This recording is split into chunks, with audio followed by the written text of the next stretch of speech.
नमस्कार मित्रों, हम संस्कृत व्याकरण प्रवेशिका का अध्ययन कर रहे हैं जिसमें हम वर्ण विचार पर चर्चा कर रहे हैं, जिसमें हम स्वर का अध्ययन कर चुके हैं। अब हम व्यंजनों का अध्ययन कर रहे हैं। व्यंजन का कुछ प्रसंग हम पढ़ चुके हैं। अब देखते हैं आगे। व्यंजनों का एक भेद अल्प प्राण और महाप्राण भी किया जाता है, जिनके उच्चारण में हमको कम श्वास की आवश्यकता होती है।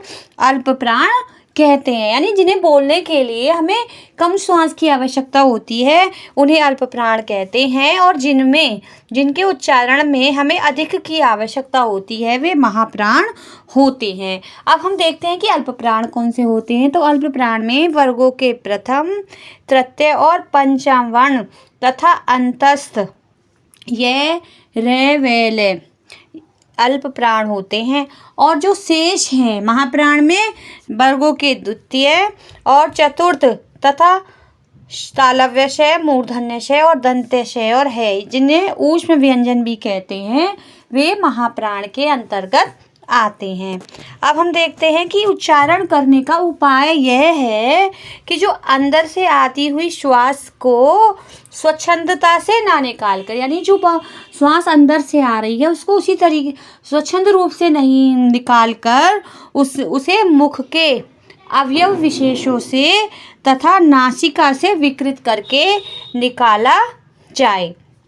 जैसे कि अब हमने पढ़ा ये कि तालव्यशय है, तो हम उसे तालु से बोलते हैं, तालु से उच्चारण करते हैं। जो दंत्यशय है तो उसमें कुछ उसका हम दंत्य से उसकी आवाज़ उच्चारण करने की कोशिश करते हैं। तो ये जो मुख के अवयव विशेष हैं तथा नासिका से विकृत करके निकाले जाते हैं। तो कहने का है कि उच्चारण करने का उपाय यह होता है कि जो अंदर से आती हुई श्वास है उसको स्वच्छंदता से ऐसे ही नहीं निकालते, बल्कि जिसमें मुख के जिस अवयवों का, यानी कुछ हम मूर्धा से बोलते हैं, कुछ तालु से बोलते हैं, कुछ दंत से स्पर्श करके बोलते हैं, तो इन अवयव विशेषों से तथा नासिका से विकृत करके निकाला जाए।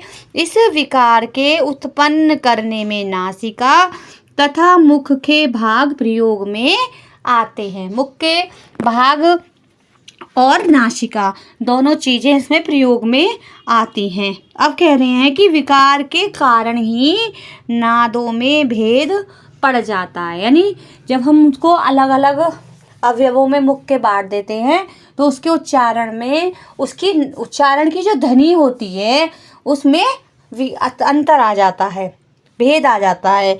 जिन जिन अवयवों से विकार उत्पन्न किया जाता है उनको नादों का स्थान कहते हैं। जैसे हम देखते हैं कि हमारे वर्णों के स्थान इस प्रकार हैं। कंठ स्थान, कंठ स्थान से जो बोले जाने वाले वर्ण हैं ए, आ, विसर्ग, का, खा, गा, घा, अंगा और हा।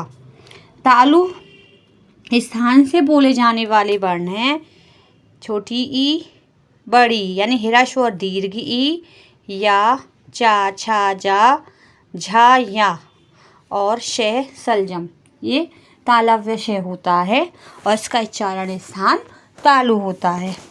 अब देखिए, ये संस्कृत में जो अभी हमने पढ़ा उसके सूत्र दे रखे हैं। अगर हम इन सूत्रों को याद करें तो हम इन्हें भूलेंगे नहीं। जैसे कि अभी हमने पढ़ा कि वर्गाणाम प्रथम, तृतीय, पंचमा ये रे ले वे चे अल्प प्राणा। हमने अभी पढ़ा था कि जो वर्गों के प्रथम, तृतीय और पंचम वर्ण और ये रे ले वे जो व्यंजन होते हैं वो अल्प प्राण होते हैं और अन्य महाप्राण, और इनसे जो बचे हुए शेष होते हैं वो महाप्राण होते हैं। जैसे वर्गों के द्वितीय और चतुर्थ वर्ण और शल प्रत्यय यानी ऊष्म व्यंजन के वर्ण।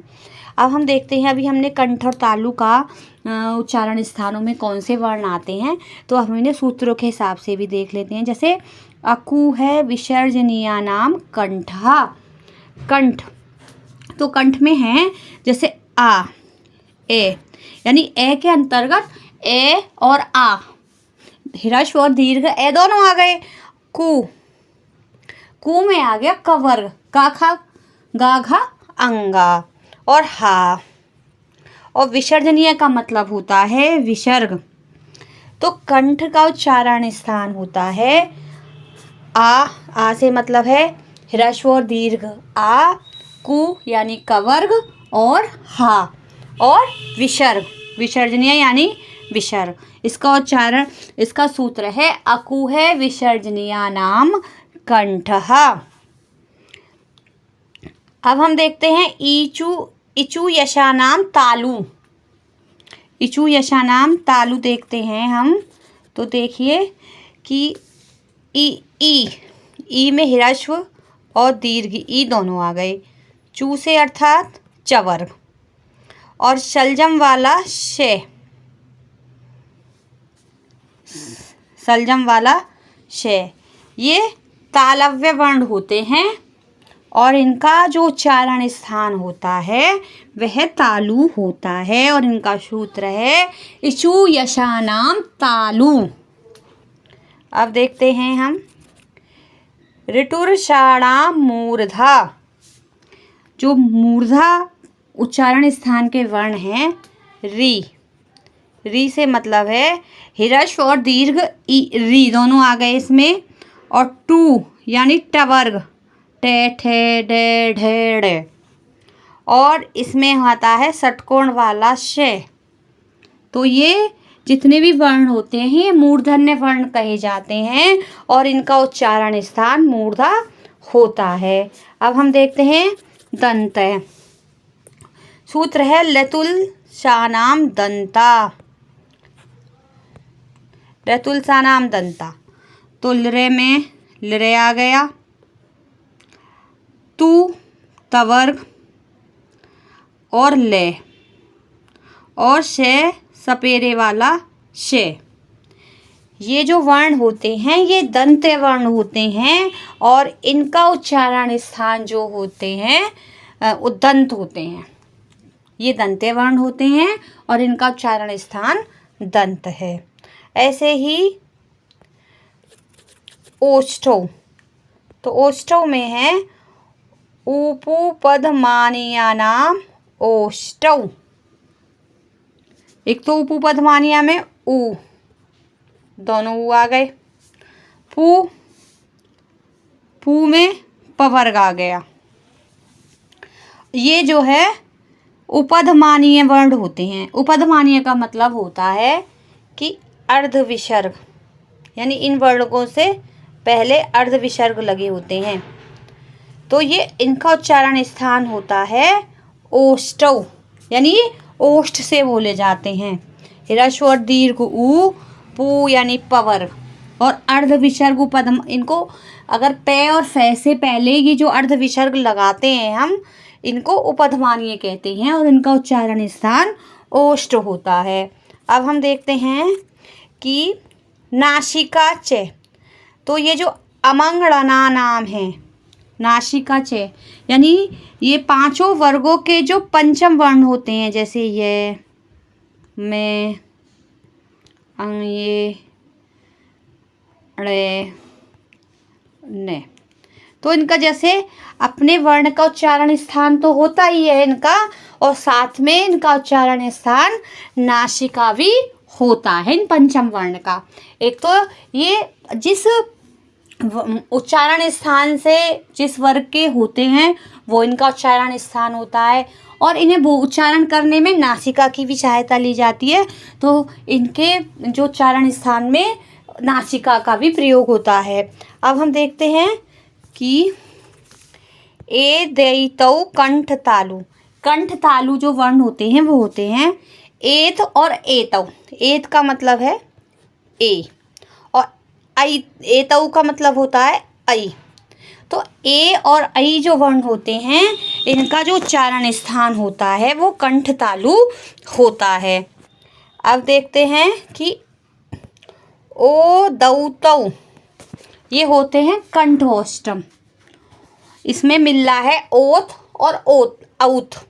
तो ओत, ओत का मतलब है ओ, और औ, और ओ और औ जो वर्ण होते हैं ये कंठ ओष्ठम वर्ण होते हैं, यानी इनको बोलने के लिए कंठ और ओष्ठ दोनों ही उच्चारण स्थानों का प्रयोग करना पड़ता है। अब हम देखते हैं कि वकारस्य दंतोष्ठम। तो वकार का मतलब है वे। ये वे जो है दंत और ओष्ठ दोनों ही वर्णों से, दोनों ही उच्चारण स्थानों से मिलकर बोला जाता है। अब हम देखते हैं जीवामूलम। जीवामूल्य जो होते हैं वर्ण, जीवामूल्य वर्ण होते हैं अर्धविसर्ग के और अर्धविसर्ग ख से पहले इन्हें जीवामूल्य बोलते हैं, और इनका उच्चारण जो स्थान होता है वो जीवामूल होता है। ऐसे ही नासिका अनुस्वारस्य, अनुस्वार का जो उच्चारण किया जाता है वो नासिका से किया जाता है। अब हम देखते हैं आगे। देखिए अभी हमने पढ़ा, इसको दोबारा देखते हैं कि मूर्धा का हम उच्चारण सा ह्रस्व दीर्घ री रे, टे ठे डे ढे ड़े और षटकोण वाला शे मूर्धा। अभी हमने दांत में पढ़ा रे ले ते थे दे धे ने और शपेरे वाला शे। उपधमानीय में ऊ और ऊपू उपधमानीय अर्धविसर्ग से मतलब है, और पे फे भे भे में ये ओष्ठ उच्चारण। अब हम देखते हैं, अभी हमने पढ़ा कि यह में अंगाणा ना, इनके उच्चारण में नासिका की भी सहायता की आवश्यक है। इस प्रकार यह के उच्चारण स्थान तालु और नासिका दोनों मिलकर हैं, और अंगा के कंठ और नासिका इत्यादि। ऐसे ही ए और ऐ कंठ और तालु, ओ और औ कंठ और ओ होठ, वकार व दांत और होठ, जीवामूल्य जीवा की जड़, अनुस्वार नासिका। और अब देखते हैं कि एक ही स्थान से निकलने वाले तथा एक ही आभ्यंतर प्रयत्न वाले वर्ण जो होते हैं वो सवर्ण कहलाते हैं, यानी जिनका उच्चारण स्थान भी एक होता है और जिनका आभ्यंतर प्रयत्न भी एक होता है, वो सवर्ण होते हैं। अब हम इस बुक के हिसाब से पढ़ रहे हैं तो हम इससे अलग नहीं जा सकते, लेकिन अगर हम आभ्यंतर प्रयत्न सवर्ण, तो आप हमारे संस्कृत व्याकरण की प्लेलिस्ट में जाकर इसको डिटेल में समझ सकते हैं। अब देखते हैं कि भिन्न स्थानों से उच्चारण किए हुए जो वर्ण होते हैं परस्पर असवर्ण कहलाते हैं। ऊपर वर्णों के उच्चारण के स्थान संस्कृत व्याकरणों के अनुसार दिए गए हैं। आजकल किसी वर्ण के उच्चारण में भेद पड़ गया है, बोलने में हो जाता है। जैसे री का उच्चारण हम लोग शुद्ध नहीं करते, कोई री करते हैं, कोई रू। शे, मूर्धन्य शे का उच्चारण तालु के सबसे ऊपर भाग से होना चाहिए, किंतु बहुधा लोग इसे शे की तरह बोलते हैं। हमें खुद नहीं, हम भी गलत बोल सकते हैं इसे, क्योंकि तीनों में बहुत हल्का सा अंतर होता है बोलने में। जैसे कोई से खे की तरह बोलता है। लिरय का उच्चारण तो साहित्यिक संस्कृत के समय से ही लुप्तप्राय हो गया था। अब है कि वर्णमाला में है के उपरांत, हिरय के उपरांत बहुधा छह क्षत्रिय त्रय और गिय देने की रीत है, किंतु ये शुद्ध वर्ण नहीं है, क्योंकि ये दो वर्णों के मेल हैं। जैसे छह क्षत्रिय के और शय से मिलकर बना है, त्रय तय और रे से मिलकर बना है, जिय और य से मिलकर बना है।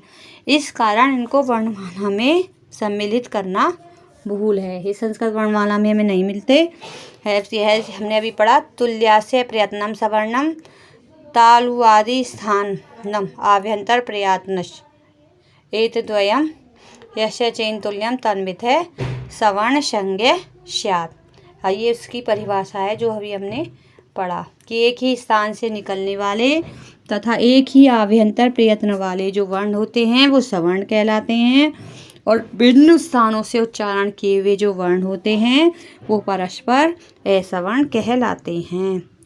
नेक्स्ट वीडियो में हम संधि विचार पर चर्चा करेंगे। धन्यवाद।